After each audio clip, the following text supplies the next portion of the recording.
During the 2021-22 regular season, over 500 NBA players attempted a total of over 200,000 shots.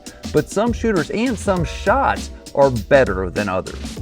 Let's take a tour of the basketball court and identify this season's most prolific, most accurate, and least accurate shooting performances.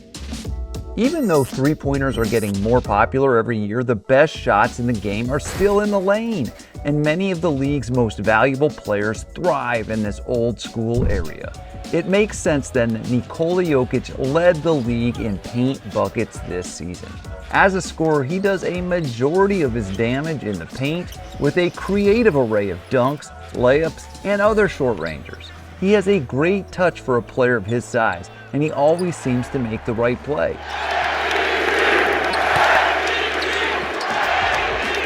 But as prolific as Jokic was, he wasn't the most efficient down here.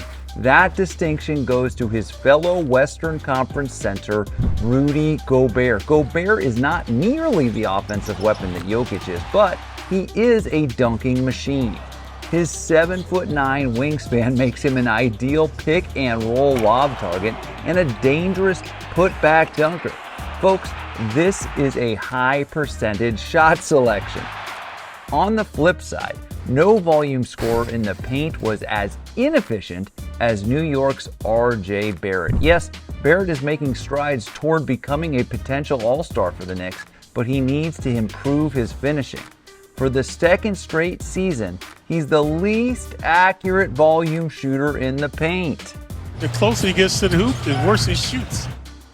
Okay, let's move into the mid-range, which is dominated by some of the NBA's biggest names. No two scorers in the world were as prolific near the baselines as Kevin Durant and Devin Booker this season. Booker's ability to create and to convert his own jumpers in the mid-range is one reason the Suns' offense was so impossible to stop all year long. And despite missing a lot of time with injuries this year, Durant still managed to tie Booker with 84 made jumpers in these areas. But it's not just volume with KD. Nobody, not even Book, can hold a candle to Durant's efficiency in these areas. You're not supposed to be able to make 52% of your shots from this zone.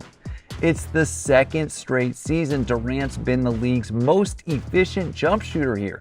Another reminder that Durant's combination of talent, size, smarts, and shooting skill makes him arguably the most unstoppable scorer on earth right now. Kevin Durant putting on a show! Last season, Julius Randle won the NBA's Most Improved Player award, and his jumper was a huge reason why. But this season, everything went south for him, including that jumper. No volume scorer was less efficient in these areas than Randle, who made just 26% of his 111 attempts here, largely due to his habit of taking very, very difficult contested shots. Moving into the areas around the elbows and the free throw line, it should come as no surprise that DeMar DeRozan led the NBA in buckets here. DeRozan put on a mid-range clinic all year long, and his 334 buckets here more than doubled the next guy on the list. DeRozan's mid-range arsenal is legendary at this point, and it's reminiscent of Kobe Bryant and Michael Jordan. Those guys are iconic in part because of their ability to blend footwork, handles, and jumpers into an unstoppable scoring formula. DeRozan has cracked the code and become one of pro basketball's most dangerous isolation scorers using that same beautiful formula. DeRozan, so good for mid-range, count it, and one! Seth Curry may not even be the best shooter in his own family, but he has emerged as one of the finest marksmen in the NBA. When most people think of the Curry family, they think of threes, but this season, Seth proved that he can hit jumpers at elite levels inside the arc too, as he converted a ridiculous 57.6% of his 170 attempts here this season. That's especially notable because some great three-point shooters have trouble stepping in and draining mid-rangers. For proof of that, look no further than Curry's teammate in Brooklyn, Patty Mills. Mills has become one of the NBA's most reliable catch-and-shoot weapons from downtown, but by making less than a third of his 101 shots in this zone, he also earns the distinction of being the least efficient volume shooter in this area this season. Let's move downtown and give some shine to the NBA's best corner three-point shooters. No player in the NBA sunk more corner triples this year than Charlotte's Terry Rozier, who made 99. Corner threes remain the most assist-dependent shots on the floor, and Rozier's volume here has a lot to do with the playmaking of LaMelo Ball and some of his other teammates. But make no mistake, Rozier can shoot it.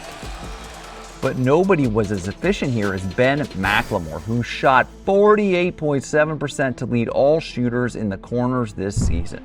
Just a few years ago, McLemore was having a hard time earning playing time in the NBA, so the fact that he's become one of the most reliable corner three-point shooters in the game is especially sweet. McLemore, shot clock down to 3. Sorry, Knicks fans, but RJ Barrett was also the least efficient corner man this year. Barrett made just 31.2% of his 109 corner attempts this season, which isn't totally awful, but it's still the worst such figure in the league. Again, Barrett has all-star potential, but he's got to get his shooting efficiency markers up before that can happen. Moving to the left wing, we are quickly reminded who is still the NBA's king of three-point shooting. Stephen Curry led the league with 79 made threes from this zone. Never mind that he broke Ray Allen's record for most threes ever on the right wing. Splash! There it is! He's always been deadly from either wing spot. And even though he missed a lot of games this season, nobody else made more than him from the left wing. Like Curry, Khris Middleton has helped his team win titles with his jumper. And by making nearly 44% of his 128 left wing triples this season, Middleton was the most efficient shooter in this zone. Middleton has become an NBA champion and a perennial all-star because he can create and make jumpers at reliable rates. Long shot, that's a three by Middleton. Unfortunately, Orlando's Chuma Okeke is still figuring out how to blend volume and efficiency from downtown. This year, Okeke made just 28% of his shots from this area, the worst such mark in the league. But the future is still bright for the 23-year-old.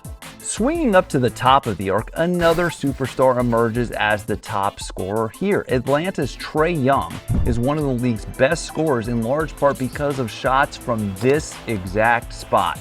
As a ball-dominant point guard, Young threatens defenses with his three-pointers, his driving floaters and layups, and his dimes. But he does a huge chunk of his damage from this zone. He might lead the league in buckets from here for years to come. Speaking of young excellence, the Memphis Grizzlies have a lot of it. And while John Morant and Jaren Jackson Jr. get a lot of the attention, Desmond Bane also deserves some of it. Simply put, Bane is emerging as one of the NBA's best catch-and-shoot threats.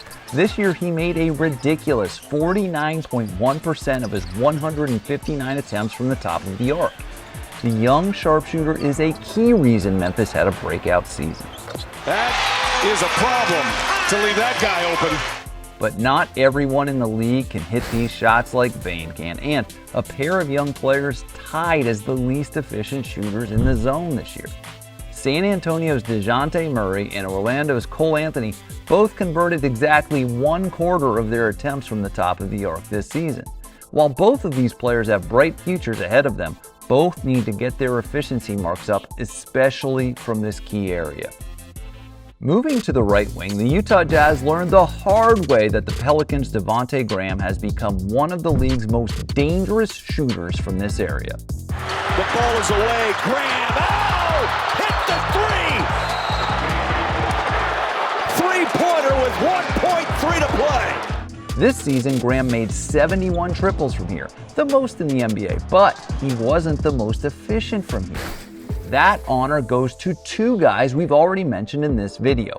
Both Desmond Bane and Seth Curry converted 46.9% of their attempts from this area, and both guys are now among the most dangerous catch-and-shoot specialists in pro basketball.